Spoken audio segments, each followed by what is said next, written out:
Hello, hello, hello. Hello Philippines, hello world. Panibagong vlog na naman tayo. Hindi po ako nakagawa ng vlog ng 2 araw, Saturday and Sunday. Medyo marami kasi akong ginagawa. Bali ngayon ay Terra Care muna ulit tayo.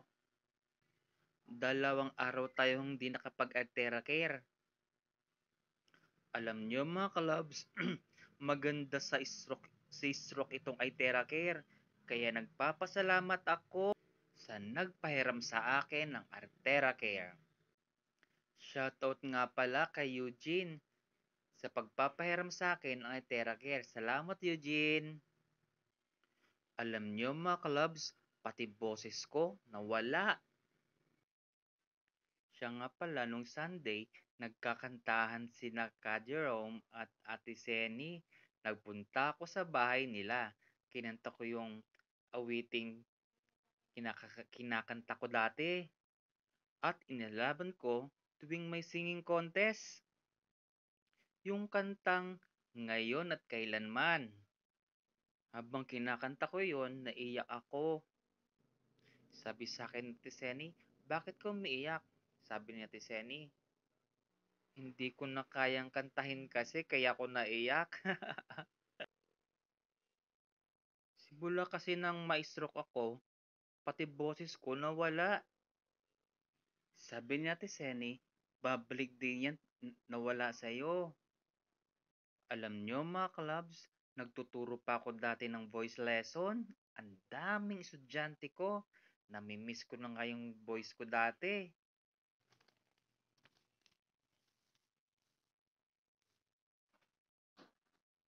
Yung isa ay nawala po sa akin, boses ko. Alam ko, ibabalik sa akin ni Ama ang nawala sa akin. Naalala ko nga ang sinabi ni Kristo sa atin, huwag na huwag mong pabayaan ang relasyon mo sa Diyos. Kahit anong pinagdadaanan mo sa buhay or sa buhay mo upang ikaw ay magtagumpay. At eto pa mga kalabs, hindi ko makakalimutan ang verses na ito. At kung tayo ay may problema at nahihirapan tayo, mag-focus lang tayo sa solusyon, not the problem. Follow your heart, not your ego. Trust God, not people. At pakaisipin natin that God is a bigger than your problem. You can trust Him. Alam niyo mga clubs, natutuwa ako kasi nalimutan ko na ang pain ko. Kaya po Panginoong Hesukristo at Ama, maraming maraming salamat po sa mga kapatid ko. Humihingi ako ng patawad dahil sa pagpunta ko dito. Alam ko naman kung ano ang concern niyo sa akin. Stroke, stroke ako pero pinilit ko pa rin. Pinilit ko pa rin pumunta sa Batangas. Matigas ang ulo ko, no? Akala ko kasi tama ang mga desisyon ko. Pero ang maganda, nakilala ko sila. At sila ang nagpasok sa akin sa iglesia. At eto ngayon ako, tuloy-tuloy na. Kaya unti-unti na binago na ako ni Ama. Laking pasasalamat ko talaga simula nang ako'y maging iglesia. Ang bait ni Ama, no? Binago niya ako. Binagong binago niya ako.